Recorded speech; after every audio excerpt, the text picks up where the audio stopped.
Welcome back to the Institute for Business Growth and the Sales Accelerator Workshop. We're in the last lesson of Module 9, Building Rapport, and we're going to talk about some advanced rapport building strategies. So we're going to jump right into it. The first one is physiology. The way they sit, the gestures they make, facial expressions, blinking, breathing. Those are all things that you want to pay attention to. Now, admittedly, breathing is a little bit more difficult to watch because of sometimes suit coats, loose-fitting clothes, that kind of thing. So I don't pay a lot of attention to breathing, just in the spirit of transparency. But posture, gesture, facial expression, and blinkings are all good things to pay attention to when you're talking to somebody. Now, here's how that actually works. So we're talking about pacing now, and pacing is how fast or slow they move, or how fast or slow that they talk. So when you're talking to somebody and they're slow moving, I recently had a gentleman who interviewed somebody for his company. Everything indicated that he was a good fit, except he was very slow moving.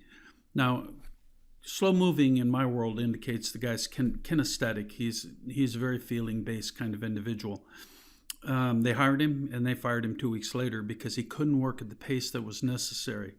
So we had a good discussion about what to look for in terms of, is he fast moving enough so that we don't interrupt other people's lives going forward. So that's a good example of fast or slow in a hiring process. Another thing is when you're building rapport with somebody, if they're talking fast, you want to talk fast.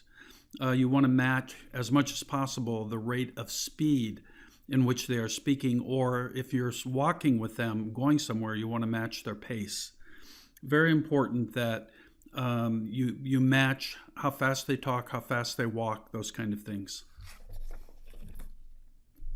Let's move on to matching. We had the list. We had talked about posture, gestures, facial expression, and blinking.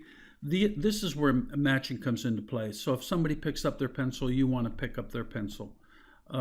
Pick up your pencil. If they hold a cup, you might want to get something to drink. If they're blinking fast, you probably want to do the same thing. Now, please remember that this isn't mimicking. You're not mimicking what they do. You need to have a nice pause between when they do something and when you do something. But it's very important that you match and mirror what it is that they're actually doing. For example, the way they dress. And whenever I go to an account that I haven't been to before, I always ask them, what is your dress code? Should I wear a tie? Should I wear business casual? I want to make sure that I fit in, because nothing is more disconcerting to the prospect if you're dressed in a suit, a three-piece suit, and they're dressed in casual clothes while they're working on the shop floor. That doesn't do much for building rapport. There's also a concept of mirroring with rapport, and that's harder to do. But if somebody uses their left hand to pick up a cup of coffee, you pick up your coffee cup with your left hand. Requires a lot more conscious thought than I like to do, because I like to pay attention to the person that I'm talking to. So I'll do a lot of matching, but I very rarely will do mirroring. Now, how do you know if you're in rapport? First of all, there's that internal feeling of warmth that you have, the kinesthetic feeling. Usually comes along the midline of your torso, kind of like butterflies. I remember several years ago, I was buying a large system for a company, and I went up to see the project manager in New York. And boy, did we hit it off. We had rapport from the moment we saw each other in the lobby. It was like we were old friends. Quite frankly, that's pretty much what sealed the deal for me. Sometimes you'll see a color shift. I might see a slight change in color from both people from the neck up, and flush a little bit, become a little bit red, a little bit pink. Sometimes you'll hear words like, do I know you, or have we met before, or I feel like we've known each other for years. That's how I felt with the guy in Valhalla that I had met. Now, when you're in rapport, it's really great, but how do you know you're in rapport, and what's the value to that? So when you're in rapport, if you lead, let's say, for example, you pick up your coffee cup and they pick up their coffee cup, then you know you're in rapport because you're leading. Now, rapport is not, and let me repeat, it is not manipulation, because everything that we do every day has something to do with building rapport, whether we're talking to our wife, our kids, our customers, business associates, it doesn't matter. Rapport is something we do subconsciously all day long with everybody we meet. The thing is, it's subconscious and we don't know we're doing it. It's all I'm trying to do is bring it to the conscious level so you can actually take this tool and use it to build very effective and productive relationships. Remember, it's that subconscious connection that we're talking about. So when you're actually in rapport with somebody, and you know you're in rapport because you're moving and they're following you, that's the good time to ask some really the tougher questions that you want to get into, because they've already shown that they're in rapport and they're receptive to the message that you're trying to convey or the questions you want to ask. So how do you tell how somebody likes to learn, how somebody sees the world, for example? It's called a representational system. It's a favored representational system. There's visual, audio, kinesthetic, and audio digital. Visual is when you ask somebody a question, their eyes go up either to the left or right, or even straight up. They might even go up. That means that they're typically recalling or creating something visually. I'll sometimes ask people how their weekend went because I want to watch whether their eyes go left or right. Because if I'm looking at them and their eyes go up to my left, I know they're remembering. If their eyes go up to my right, then I know they're creating because something may have happened that they don't want to share with me. Remember that little piece of information because it's really useful in a sales call. If you ask a question and their eyes go up to the right, there's one of three things going on. One is that they're trying to figure out how their life will be different if they use your product. Two is they're thinking about what you're telling them. They don't fully understand the implication. Or three, they just don't want to give you the straight answer for a variety of reasons. So that's very, very useful in a call. I use that very regularly.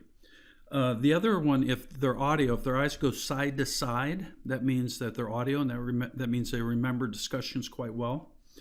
If they're kinesthetic, that means they feel in their body. It's got to feel right. And then if they're audio digital, that means they combine all three styles. So if they're kinesthetic, typically their eyes look down. In my particular case, I use all three styles. I'm about 33, 33, 33 on all three styles, all three systems. So when you're talking to somebody who's visual and you want to maintain rapport, you don't want to use words like, how does that feel to you? Because if they're visual and you say, how does that feel? They've got to go into their body and figure it out. And by that time, they missed what you're talking about because they're trying to figure out what's going on. So if somebody's visual, they're going to stand with their head and body erect. They're going to breathe from the top of their lungs. Their eyes will move up, as I mentioned. They're going to be well organized, well groomed, and they memorize by seeing pictures, and noise does not bother them. So if you're meeting at a restaurant or someplace that's noisy, that's not a problem for them. Fortunately, a large percentage of the population is visual in the representation system because of computers and television. They do have trouble remembering verbal instructions, and they're very interested in how your product looks to them.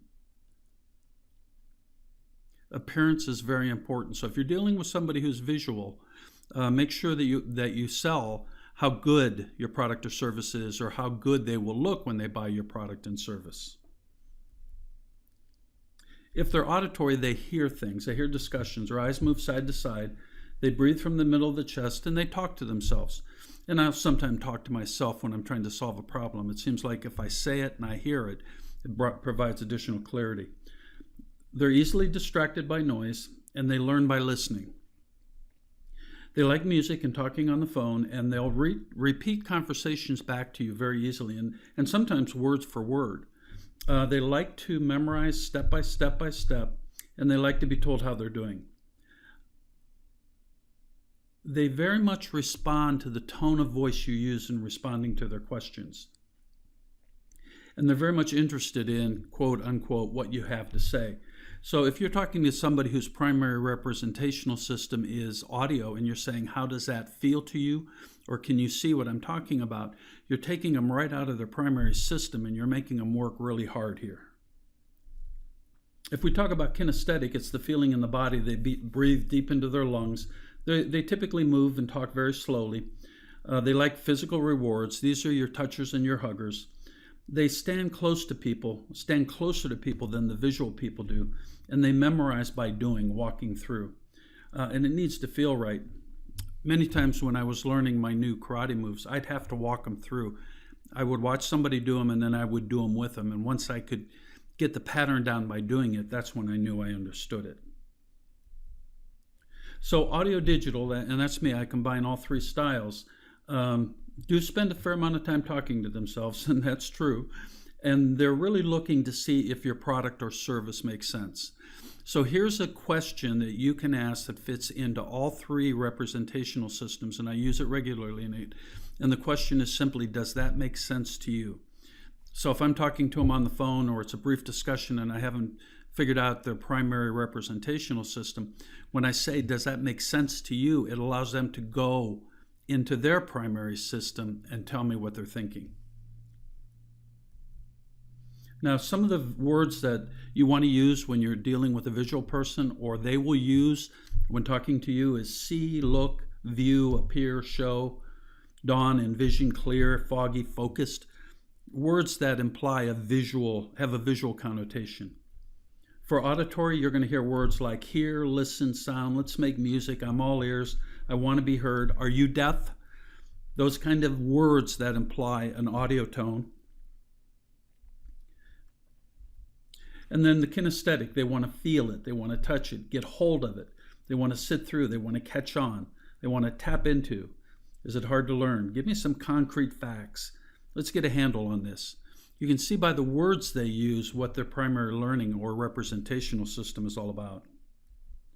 And then audio digital, sense, experience, understand, think, learn, motivate, consider. I find myself one of the words that I'm always asking people, have you considered or have you thought about, as a way to ease into a potential difficult discussion. Change, perceive, know, insensitive.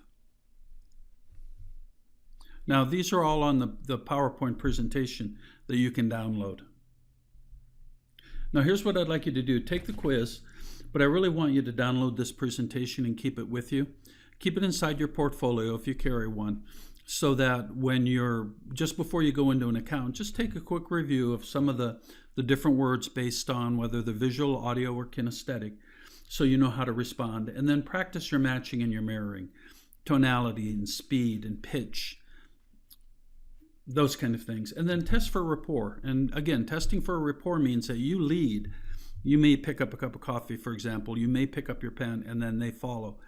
And they may not know they're doing it.